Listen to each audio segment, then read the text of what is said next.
About 2 years ago, approximately, somewhere around then, the company sent me up to as a matter of fact, Mr. Altschuler, John was with me, to what is called a gifting suite, or a swag party, during the Academy Awards.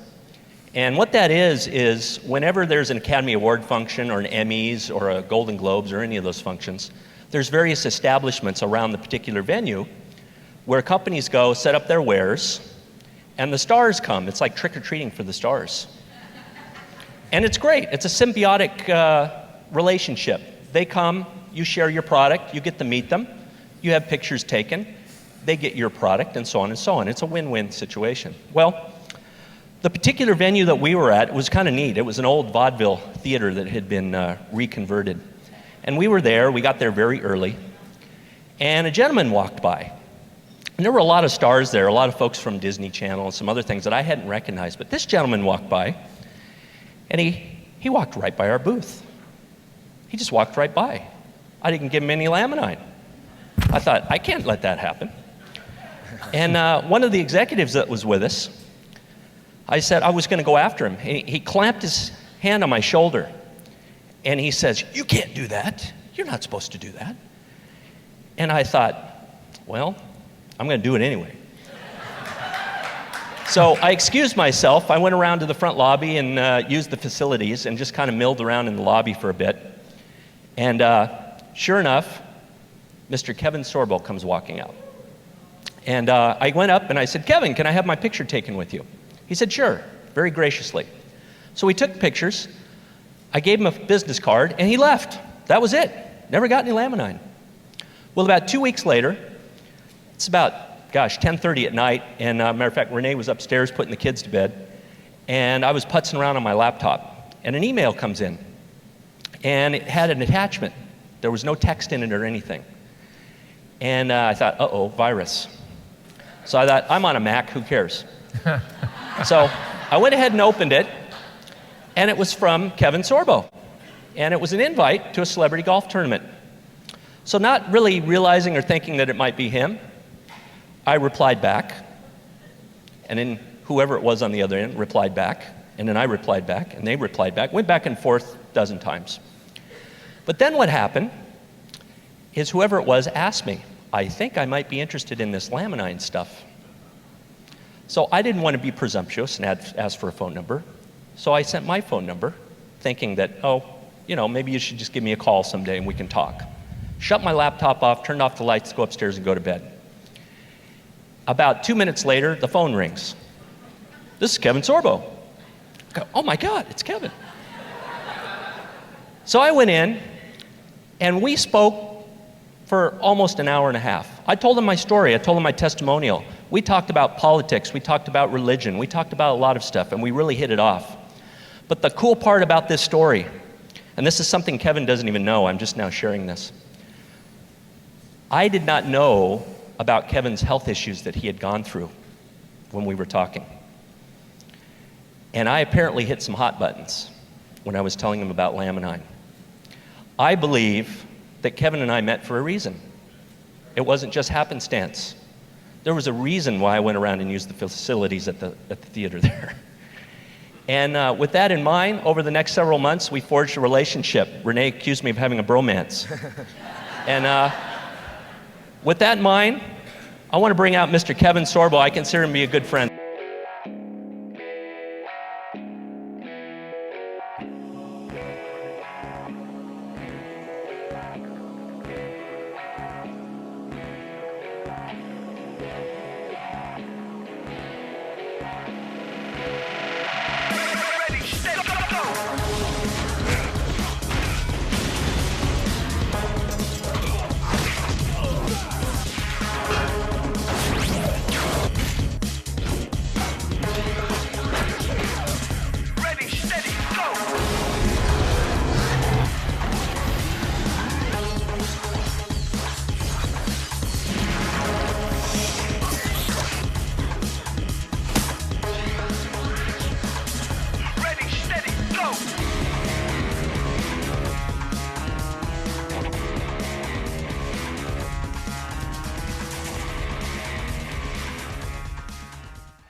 Thank you. Thank you.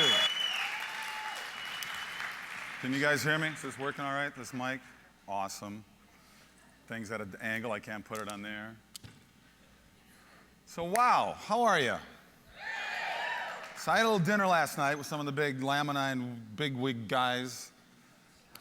So we got Korea, we've got Malaysia, we've got Indonesia, we've got the Philippines, and we got the US. We got Russia. We've got Russia here, for crying out loud. It's like the NATO of health right here. We don't need NATO. NATO doesn't do crap for the world. This company does do something for the world. That's what's the amazing thing. So if you don't know who I am, my name is Kevin Sorbo. I am an actor.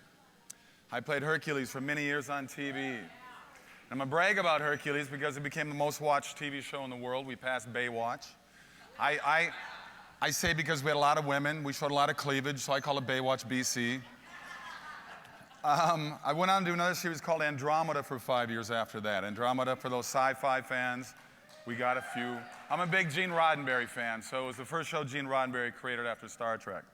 So I'm in New Zealand 7 years filming Hercules from 93 to 2000. I'm in Canada for 5 years, from 2000 to 2005. And then I went on to the last 7, 8 years, I've shot about 40 movies. I've shot 5 more already this year. So that's my introduction to you with my little resume for those who don't know who I am. Now you do. Stan's story is true. I kind of buzz through these gifting suites. I go when I can. They're mostly for women. They rarely give guys stuff when you go to these things. My wife says, go and get me some stuff. So that's how I end up there. The coolest thing, I think, I got to backtrack a little bit. The coolest thing I ever did, I was at a Super Bowl gifting suite years ago in Arizona. And these guys from Spalding were there, and they had a basketball hoop and backboard and everything. He said, yeah, we'll come to your house and set this up. I went, you giving me this? And he said, yes, I'm giving you that. And I was like blown away. I have it. I've had it for 6 years. I use it all the time. So it was like, for me, that was the coolest gift. But I'm going to backtrack now to why Laminine is important to my life and how this whole meeting with Stan took place. A lot of people didn't know what was going on with my story until recently. I have a book that just came out, well, it came out 2 years ago. It is called True Strength, and somebody just held it up right now. Thank you. And thank you. I wish I didn't have to write the book, and I'll tell you why. It was the last 3 months of the 5th year of Hercules. And I was having problems with my left shoulder. I couldn't figure what was going on with my shoulder. I was having all these pains, and I was getting these 3 fingers here kept getting more cold and more numb. And it was bugging me. And I called my doctor back in LA, and I said, I got these things going on. He said, well, have you hit your elbow funny bone lately? And I said, I hit it every day. I'm doing 3 fight scenes every episode. We're beating each other up all the time. So he said, you probably smashed your ulnar nerve. Don't pay attention to it. So I just kind of blew it off. And as I did with a lot of bumps and bruises I got on the show. So I get back to LA. I was doing press on, we finished season 5. I come back to Los Angeles. I was doing press on a movie I did called Kull the Conqueror, which is a prequel to Conan the Barbarian. So I was in New York doing Letterman. I was all different places. And while I was up in Boston doing some press, it got so bad with my shoulder, I called my doctor again. I called the studio, actually, Universal Studios. I said, we're going to send a doctor to your room to check you out. Doctor comes up to my room. His name was Dr. Dye. I said, you're a freaking doctor. I mean, I know you've heard this a million times, but seriously, take your middle name or something. I don't know. It was just odd. Anyway, he hit it on the nail. He said, something cardiovascular is going on with you. So I'm back to LA. I'm in LA. I go see my doctor again. He finds a lump in my left shoulder. The lump, they want to do a biopsy on it. I'm freaking out a little bit because I don't know what's going on. I've been healthy my whole life. I go to my chiropractor I've been going through for 8 years to this guy. 8 years. He's never cracked my neck in 8 years. I don't like my neck cracked. I can crack any other part of my body, leave my neck alone. I'm laying on the table. He says to me, yeah, you got something going on here. And he's working my shoulder. A voice inside my head says, don't let him crack your neck. I opened my eyes and said, what did you say? He said, I didn't say anything. I closed my eyes again. A voice as loud as I'm saying right now said, do not let him crack your neck. And I'm going, why am I hearing this voice tell me that? He's never cracked my neck in 8 years. Why would he cracks my neck? Within minutes, I suffered 3 strokes. The lump in my shoulder ended up being an aneurysm in my left subclavicle, but it was so close to the artery. It was in the main artery feeding into this arm, but the crack of the neck from left to right forced 3 of those blood clots to go into the artery that feeds into my brain. I'm very lucky. I mean, I could have been killed, obviously. I could have been in a wheelchair the rest of my life. There's so many options that could have happened with 3 bullets to your brain. They were 2 went to my balance center, 1 went to my vision. I still had 10% loss of vision in both eyes the rest of my life. I couldn't balance. I looked like the biggest drunk you'd ever seen in your life for the next 3 months. I had to learn how to walk again. I had to drop out of a movie I was going to do for Universal Studios. Ironically, I was replaced by Patrick Swayze, who ended up having a lot of, as we all know, problems of his own. God bless him and rest his soul. And I spent about 3 solid years trying to get better. I went back to New Zealand 4 months later. I went from a 14-hour workday to 1 hour a day for the first month. I could barely work. I could barely walk. They would prop me up against a tree, have me sit down, do 1 or 2 scenes. If you watch season 6, you can see that I lost about 15 pounds of muscle. Things were changing. I slowly worked it back up to about 8 hours a day during the last 2 seasons I had on the show. So the number of issues that I had going on inside my head, I was suffering vertigo. I was having panic anxiety attacks. I was having the sensation that I was falling backwards 24 hours a day. Didn't matter if I was laying down in bed, seated, standing, I was falling backwards. I had to deal with this stuff every single day. The first 2 years were by far the most brutal. The first year in Andromeda was still touch and go, but I made leaps and bounds with my progression then. But one thing that I had that was the biggest problem for me was my sleep. I couldn't get sleep. I would sleep for an hour, wake up, sleep for 2 hours, wake up, sleep for an hour and a half, wake up. I slept horribly. So now we flash forward to meeting with Stan all these years later. Have I had progression? I've been lucky. God bless. You know, I'm very fortunate to keep working in this career. I'm very lucky to keep on going. I'm very fortunate that Universal Studios, well, they wanted to keep the show going because it was the most watched show in the world. So I don't know if they cared about me that much as they cared about the money the studio was making off the series. So, but that gave me, to continue to work, that gave me a light at the end of a very, very dark tunnel in my life. I luckily had the support of my wife that was pushing and pushing and pushing for me to get better. And also, she's the reason the book was even written. I didn't want to write the book. I didn't want, you know, it's hard to show the world your frailties. It's hard to show when you're playing the strongest man in the world that you're weak. And so I didn't want to tell my story. I kept notes, but I kept notes only for myself so I could track my progression. When I first started going, for me to get from the bedroom to the bathroom was a triumph on my own. That was like a little, you know, then once I got a block, then I could walk 2 blocks. And I kept notes of that. I said, you know, I did 3 blocks today. And it was tough on me and it was brutal, but I just kept pushing and pushing and pushing and pushing because that's the way my mindset is. I'm the type of guy that actually fits perfect for what you guys are doing because I believe you're the same type of person.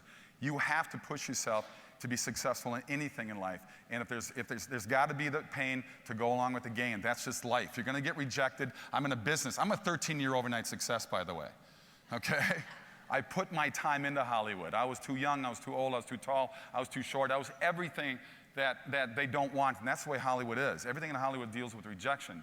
So trust me, I know what you go through when you push, you're talking to people about Laminine, you're talking about how great the product is, and you get shut down. That's the way it is. But anything worthwhile in life is worth pushing for. And that's why I was, with my mentality, I push and push myself to get better. My wife said, you have to write this book. People know you around the world. I mean, both my series are still in 100 countries around the world. In the States here, for crying out loud, it's on Netflix, Hub TV, Encore Cable. So I'm getting a whole slew of these 12-year-old kids stopping me at the supermarkets saying, oh my God, it's Hercules, you know? So the power of television is amazing in itself. But so I finally did write the book. I sat down. It took about 1.5 years to write it. I put it out there. The response has been amazing. I do speeches at least once a month across the country and up in Canada. I speak at hospitals, I speak at neurological institutes, I speak at churches, I speak at bookstores, and I get people coming up to me that were cancer survivors, stroke, heart attack, car accident, whatever it may be, crying and saying, your book has motivated me. Because the one thing I tell people, and that's what I'm going to tell you here right now, is don't let other people set your limitations. Do not let people do that, because people will do that.